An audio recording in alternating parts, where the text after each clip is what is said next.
எங்க வீட்ல இடியாப்பத்த இந்த மாரி தான் உதுக்க சொல்லுவாங்க. நம்ம வந்து நார்மலா பண்ணோம்னா, அது ஒரு மாரி சின்ன சின்ன பீஸஸா நமக்கு கிடைக்கும். இந்த மாரி லைட்டா தண்ணீல நனச்சுட்டு, தண்ணிய நல்லா புழிஞ்சிட்டு நம்ம வந்து உதுத்தோம்னா, நூடுல்ஸ் மாரி இடியாப்பம் ஃபுல்லா நல்லா பெருசு பெருசா கிடைக்கும். உதுக்குறதும் ரொம்ப ஈஸி. சட்டுன்னு பண்ணிறலாம். எங்க அம்மா இடியாப்பத்த இன்ஸ்டன்ட் மாவுலலாம் பண்ண மாட்டாங்க. அவங்களே கிரைண்டர்ல போட்டு அரைச்சுட்டு, அத தனியா வதக்கி அந்த மாவுல செய்வாங்க. அது புளியறதுக்கு நமக்கு கொஞ்சம் கஷ்டமா தான் இருக்கும்.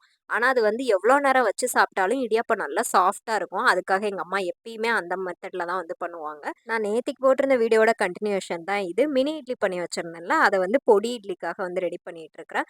கொஞ்சமா மஞ்சப்பொடியும், வத்தப்பொடியும் போட்டு முதல்ல வெரகிட்டு, கடைசில நம்மளோட மொளவடிய போட்டோம்னா, டேஸ்ட் வந்து ரொம்ப நல்லாருக்கும். இடியாப்ப மாவுல கொஞ்சத்த இந்த மாரி குட்டி குட்டியா கொழுக்கட்ட மாரி உருட்டி, அத வேக வச்சு எடுத்துட்டு, கொஞ்சமா சீனி, பாலு, தேங்காய் பூ போட்டு வச்சோம்னா, சாப்பிடுறதுக்கு சூப்பரா இருக்கும். கிட்டத்தட்ட அது ஒரு மினி பால் கொழுக்கட்ட மாரி இருக்கும். இதுதான் வந்து எங்களோட பிரேக்ஃபாஸ்ட் பிளேட்டு. நல்லா வகை வகையா சாப்பிட்டு சூப்பரா என்ஜாய் பண்ணோம்.